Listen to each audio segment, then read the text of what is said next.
Hi，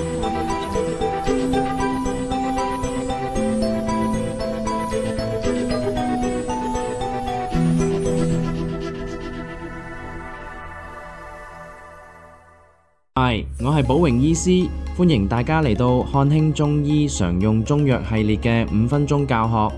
今日我哋想同大家分享一啲有關桂枝呢種中藥材嘅知識。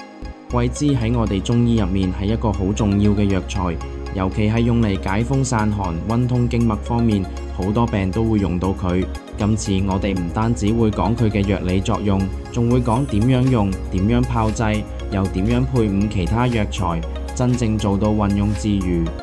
春天係四季之中屬於生長嘅季節，乜嘢都係新鮮嘅，包括呢個樟科植物肉桂。而我哋經常用肉桂樹嘅嫩枝嚟製成桂枝，中醫上面就叫佢柳桂。喺廣東、廣西一帶，春夏季都會採收呢一個嫩枝，除去葉片，然後曬乾或者切片曬乾，用嚟煎湯。佢有一股特別嘅香氣，味道甘甜中帶微辛，皮部味濃啲。如果聞到桂枝味道，都會覺得有啲溫暖舒適，好似春日之中微微微風嘅感覺。首先，桂枝嘅性味與歸經，桂枝係辛甘、溫性、歸心、肺、膀胱經。呢個溫字意思就係佢能夠溫中散寒，幫助身體驅散風寒，特別係啲患風寒感冒嘅病人，利用桂枝呢隻藥，令身體逐漸暖返嚟。呢個就係佢嘅一個大作用。好多時候我哋都會用桂枝嚟解肌發汗。呢個發汗唔係出汗咁簡單，係幫助身體將寒邪從外部散去，同時調和營衛。佢仲可以溫通經脈、助陽化氣同埋平沖降液，呢啲功能都係我哋喺臨床常用到㗎。嗱，講返佢嘅應用啦，最出名嘅就係用嚟治風寒感冒。你諗下，啲朋友見到天氣變涼或者身體虛寒，就會開始覺得鼻塞、喉嚨痕、怕冷等等。其實呢啲多數都係風寒入侵嘅徵象。呢個時候用桂枝就非常適合，佢可以溫陽扶正、發散風寒，幫助身體趕走寒邪，令你好返。喺《傷寒論》入面，桂枝就係主要藥材之一。例如桂枝湯就係用嚟治外感風寒，表實無汗結果出唔到汗。佢同麻黃合作就可以更加有效，令你嘅肺氣宣開，發散風寒。風寒一散，身體就暖返嚟。咁如果身體比較虛或係陽虛嘅人，又想用桂枝，就要留意啦。呢啲情況可以加入白芍調和營衛，咁發汗亦唔會傷陰，叫做養陰斂汗。你諗下，面色蒼白、手腳冰冷、上身怕冷，呢啲都係陽虛嘅症狀。用桂枝配白芍，又或者搭配點其他嘅藥材，效果會更加好。另外，如果遇到胸陽不振、心脈瘀阻，致使心臟痛，桂枝就可以用嚟溫經通脈，例如用喺紫實帶白桂枝湯裏，通經活血，解瘀止痛；又或者中焦冷痛，例如脘腹痛、經閉、痛經，桂枝都可以幫到手。配埋白芍、麪糖就可以溫中散寒，緩解疼痛。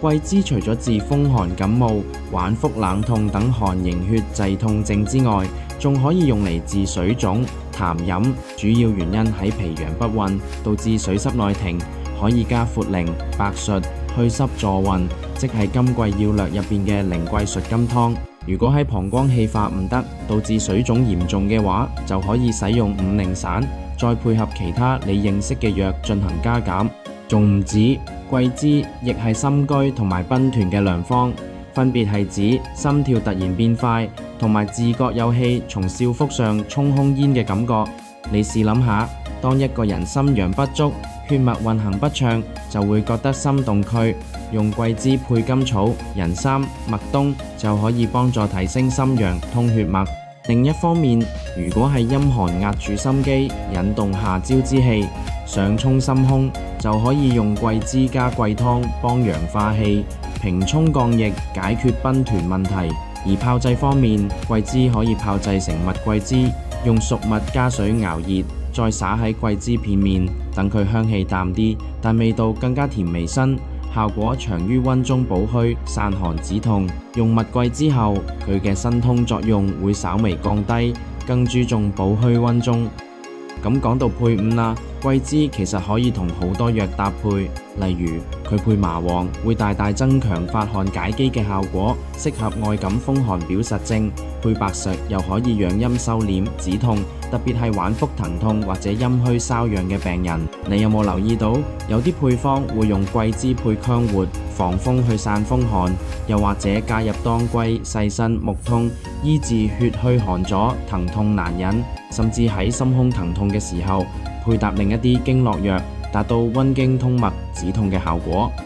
最後講下用量啦，一般煎服約3到10克，唔可以用得太多，尤其係熱病高熱、陰虛火旺嘅情況要避免，孕婦就更加要慎用。喺今次嘅分享中，你可以了解到桂枝唔單止係一味解寒藥，仲有好多其他用途，例如調和營衛、活血化瘀、治水腫、心悸、奔團等等，功能非常多元。相信大家如果喺日常生活中遇到風寒初感、筋骨疼痛或者身體虛寒，需要一啲溫暖同調理，都可以考慮用桂枝，以達到推動身體自我調節嘅作用。我哋中醫講究辨證施治，唔能夠盲目用藥，記得用藥前最好諮詢專業醫師，確保安全同有效。今次嘅分享就到呢度啦，希望大家對桂枝有更深嘅了解。中醫係一個好有智慧嘅寶庫，唔單止可以治病，更能幫我哋保持身心健康。好啦，如果你哋鍾意我哋呢個系列，記得訂閱我哋嘅頻道，點讚同分享呢個影片，讓更多人可以學到中醫知識。希望下一次再同大家見面啦，拜拜。